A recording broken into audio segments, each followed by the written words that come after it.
ಚಂದ್ರವರಾಗಲಿ ಮನೆಯವರಾಗಲಿ and ಶ್ರುತಿ ಅಮ್ಮ ಅವರ ತಾಯಿ ಇಬ್ಬರು ತಾಯಂದರು ಇಬ್ಬರು ನಿಮ್ಮ ಆಶೀರ್ವಾದ ಹಾಗೂ ಎಲ್ಲ ಮದುವೆ ಮಿತ್ರರ ಆಶೀರ್ವಾದ ಆ್ಯಂಡ್ ನನಗೆ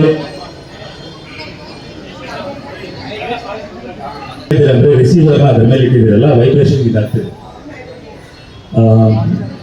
ಶ್ರುತಿ ಅಮ್ಮ ನನಗೆ ಅಮ್ಮ ಅಂತಲೇ ಕರಿತಿರ್ತೀನಿ, ಯಾಕಂದರೆ ಮಾದೇವ ಟೈಮಲ್ಲಿ ನನಗೆ ರಾಖಿ ಕಟ್ಟಿ ನನಗೆ ಅಂದರೆ ಒಬ್ಬ ಅಕ್ಕನೂ ತಾಯಿ ಸ್ಥಾನನೇ.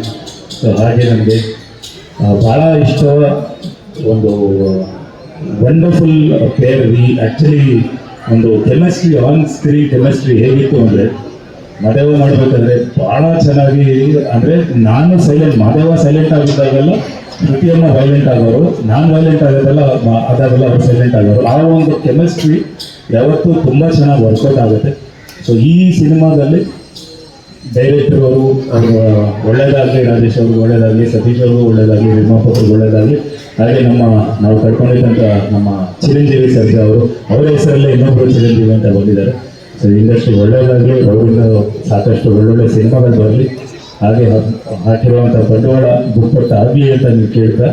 ಆ್ಯಂಡ್ ಹಿಮಾ ಅವರು ನಮ್ಮ ಮಾದೇವಲ್ಲಿ ಸೋನಲ್ ಅವ್ರ ಜೊತೆ ಒಂದು ಒಳ್ಳೆ ಕಾಂಬಿನೇಷನ್, ನಿಮ್ಮ ಒಂದು ಸಪೋರ್ಟು ಭಾಳ ಚೆನ್ನಾಗಿತ್ತು. ಮಾದೇವದಲ್ಲಿ ಚೆನ್ನಾಗಿ ಆ್ಯಕ್ಟ್ ಮಾಡಿದ್ರು. ನಾನು ಆ್ಯಕ್ಚುಲಿ ಇಲ್ಲಿಗೆ ಬರೋಕ್ಕೆ ಕಾರಣ ಒಂದು ಶ್ರುತಿಯಮ್ಮ ಅವರ 175ನೇ ಸಿನಿಮಾ ಅಂದಾಗ ಫೀಲಿಂಗ್ ವೆರಿ ಪ್ರೌಡ್.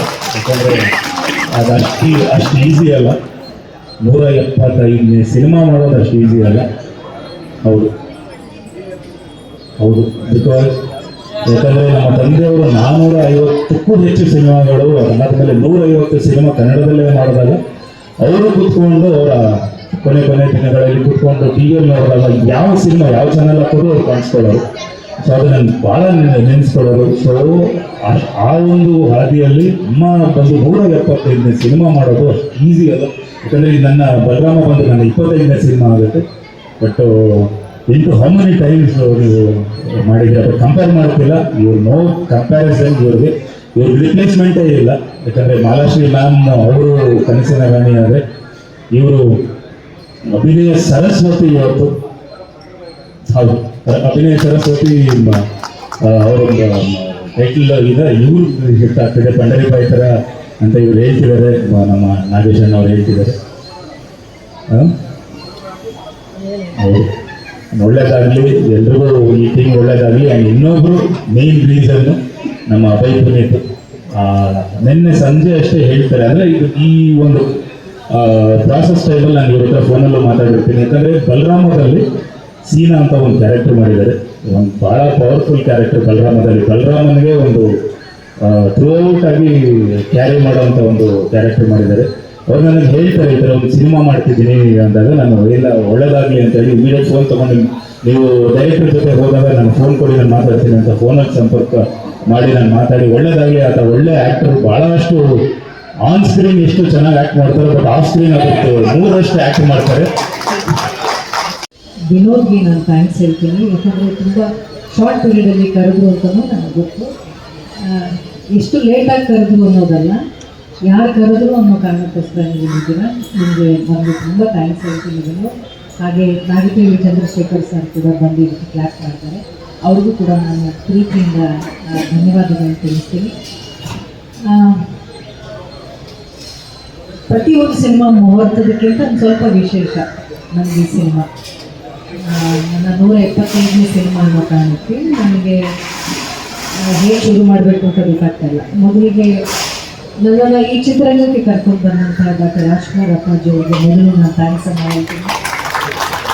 ಅದಾದಮೇಲೆ ನನ್ನನ್ನು ನಾಯಕಿಯಾಗಿ ಪರಿಚಯ ಮಾಡಿದ್ದು ಶ್ರೀನಿವಾಸ ಮೂರ್ತಿ ಅಂತ, ನಂಬಿದ್ರೆ ಬಿಟ್ಟರೆ ಸಿನಿಮಾದಲ್ಲಿ. ಅದಾದಮೇಲೆ ನನಗೊಂದು ಹೆಸರನ್ನು ಕೊಟ್ಟು ಇಷ್ಟು ವರ್ಷಗಳ ಕಾಲ ನಾನು ಇಂಡಸ್ಟ್ರಿಯಲ್ಲಿ ಉಳಿತಾ ಇದ್ದೀನಿ ಅಂದರೆ ಅದು ಒಂದೇ ಒಂದು ಕಾರಣ, ಅದು ದ್ವಾರಕೀಶ್ ಅಣ್ಣ ಮಾಡಿದಂಥ ಶ್ರುತಿ ಸಿನಿಮಾ.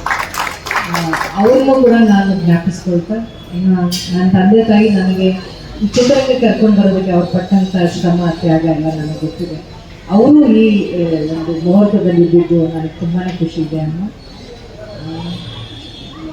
ಡೈರೆಕ್ಟರ್ ಸರ್ ಹಾಗೂ ಈ ಟೀಮ್ ಮದರ್ ನನಗೆ ಇವ್ರು ಬಂದು ಕತೆ ಹೇಳುವಾಗ ಬೇರೆ ಎಲ್ಲ ಕತೆಗಳನ್ನು ಕೇಳ್ತೀನಿಲ್ಲ, ಕೇಳುವಾಗ ನನಗೆ ಸ್ವಲ್ಪ ಇಂಟ್ರೆಸ್ಟಿಂಗ್ ಅನಿಸ್ತೀವಿ ಸಿನಿಮಾ. ನನಗೆ ಈ ಸಿನಿಮಾ ಕತೆ ಕಾಂಟೆಂಟ್ಗಿಂತ ಅವರಿಗಿರುವಂಥ ಶ್ರದ್ಧೆ, ಸಿನಿಮಾದಲ್ಲಿ ಏನಾದರೂ ಒಂದು ಹೊಸತನ ಮಾಡಬೇಕು ಅನ್ನುವಂಥ ಒಂದು ತುಡಿತ ನನಗೆ ಇಷ್ಟ ಆಯಿತು. ಡೈರೆಕ್ಟರ್ ಸರ್ ಅವಾಗಲೇ ಹೇಳುವಾಗ ಹೇಳ್ತಾ ಇದ್ರು, 175ನೇ ಸಿನಿಮಾ ನನಗೆ ಕೊಟ್ಟಿದ್ದೀರಾ, ಆ ಹೆಸರಿಗೇನು ಚ್ಯುತಿ ಬಾರದೇ ಇರೋ ಹಾಗೆ ನೋಡ್ಕೊಳ್ತೀನಿ ಮೇಡಮ್, ನಂಬಿಕೆ ಇರಲಿ ಅಂತ. ಸರ್, ನೀವು ನನ್ನ 150ನೇ ಸಿನಿಮಾಗೆ ಅಂತಲ್ಲ ಸರ್, ₹1 ₹100 ದುಡ್ಡು ಹಾಕಿರ್ತಾರಲ್ಲ ನಿರ್ಮಾಪಕರು, ಅವ್ರ ಗೌರವ ಉಳಿಸುವಂಥ ಸಿನಿಮಾ ಮಾಡ್ತಾರೆ. ಥಿಯೇಟರ್ ಆರ್ಟಿಸ್ಟ್, ಸಂಚಾರಿ ಥಿಯೇಟರ್ ಅನ್ನೋ ಒಂದು ರಂಗತಂಡದಲ್ಲಿ ಕಳೆದ ಒಂದು 15 ವರ್ಷದಿಂದ ಆ್ಯಕ್ಟ್ ಮಾಡ್ತಾ ಇದ್ದೀನಿ. ಹಾಗೆ ಹಲವಾರು ಸೀರಿಯಲ್ಗಳು ಮತ್ತು ಕೆಲವು ಸಿನಿಮಾಗಳು ಕೂಡ ಆ್ಯಕ್ಟ್ ಮಾಡಿದ್ದೀನಿ. ನನ್ನ ಲಾಸ್ಟ್ ಸಿನಿಮಾ ನಿಮ್ಮ ವಸ್ತುಗಳಿಗೆ ನೀವೇ ಜವಾಬ್ದಾರರು, ಅದರಲ್ಲಿ ಒಂದು ಮೇಜರ್ ರೋಲ್ ಪ್ಲೇ ಮಾಡಿದ್ದೆ. ಸೊ ಈ ಸಿನಿಮಾ ತುಂಬ ಸ್ಪೆಷಲ್, ಯಾಕೆಂದರೆ ಶ್ರುತಿ ಮ್ಯಾಮ್ ಜೊತೆ ಒಂದು ಸ್ಕ್ರೀನ್ ಶೇರ್ ಮಾಡಿದೆ. ಆ್ಯಂಡ್ ಇದರಲ್ಲಿ ನಾನು ಸೂರ್ಯ ಅನ್ನೋ ಒಂದು ಅವರ ಮೊದಲನೇ ಮಗನ ಕ್ಯಾರೆಕ್ಟರ್ ಪ್ಲೇ ಮಾಡ್ತಾ ಇದ್ದೀನಿ. ತುಂಬ ಒಬ್ಬ ಸಾಫ್ಟ್ ಹಾರ್ಟೆಡ್ ನೇಚರ್ ಇರುವಂತಹ ಮಗ, ಎಲ್ಲವನ್ನೂ ಬ್ಯಾಲೆನ್ಸ್ ಮಾಡ್ಕೊಂಡು ಹೋಗುವಂತಹ ಒಂದು ಕ್ಯಾರೆಕ್ಟರ್. ಸರ್ಗೆ ಥ್ಯಾಂಕ್ ಯು ಸೊ ಮಚ್ ಈ ಒಂದು ಅಪರ್ಚುನಿಟಿ ಕೊಟ್ಟು. ಅಣ್ಣ ಕ್ಯಾರೆಕ್ಟರ್ ಪ್ರತಿಯೊಬ್ಬರು ಆರ್ಟ್ ಕೂಡ ಸ್ಕ್ರೀನ್ ಪ್ಲೇ ಅಷ್ಟೇ ನೀಟಾಗಿ ಪ್ರೆಸೆಂಟೇಷನ್ ಮಾಡಿದ್ದಾರೆ. ಸೊ ಅಷ್ಟೇ ನೀಟಾಗಿ ಪ್ರೆಸೆಂಟೇಷನ್ ಮಾಡಿದ್ದಾರೆ ನಮ್ಮ ರಾಕೇಶ್ ಸರ್. ಮತ್ತೆ ಅದಕ್ಕೆ ಏನೇನು ಬೇಕು ಮ್ಯಾನೇಜ್ಮೆಂಟ್ ಆಗಲಿ, ನಮ್ಮ ಅಣ್ಣದಾದ್ರು ಸತೀಶ್ ಸರ್ ಮತ್ತೆ ಆರ್ತಿ ಮೇಡಮ್, ಅದಕ್ಕೆ ಏನೇನು ಬೇಕು ಎಲ್ಲ ನೀಟಾಗಿ ಒಂದು ಅರೇಂಜ್ಮೆಂಟ್ ಮಾಡ್ಕೊಡ್ತಾ ಇದ್ದಾರೆ. ಸೊ ವೆಲ್ ಪ್ರೆಸೆಂಟೇಷನ್ ಅಂತ ಅನ್ಕೊಂತೀನಿ. ಸ್ಟೋರಿ ಕೇಳಿದಾಗ ಖಂಡಿತ ಇವಾಗ ಶುರು ಆಗ್ತಾಯಿದೆ, ಜಾಸ್ತಿ ಏನು ಹೇಳೋಕ್ಕಾಗಲ್ಲ. ಬಟ್ ಆದಷ್ಟು ಬೇಗ ಒಂದು ಕ್ಲಿಪ್ಸ್ ಆಗಲಿ, ಟೀಚರ್ ಆಗಲಿ, ಒಂದು ಒಳ್ಳೆ ಕ್ಲಿಪ್ಸ್ ಮುಖಾಂತರ ನೀವು ಮುಂದೆ ಬರ್ತೀವಿ. ದಯವಿಟ್ಟು ಎಲ್ಲ ಹೀಗೆ ಸಪೋರ್ಟ್ ಮಾಡಿ. Thank you.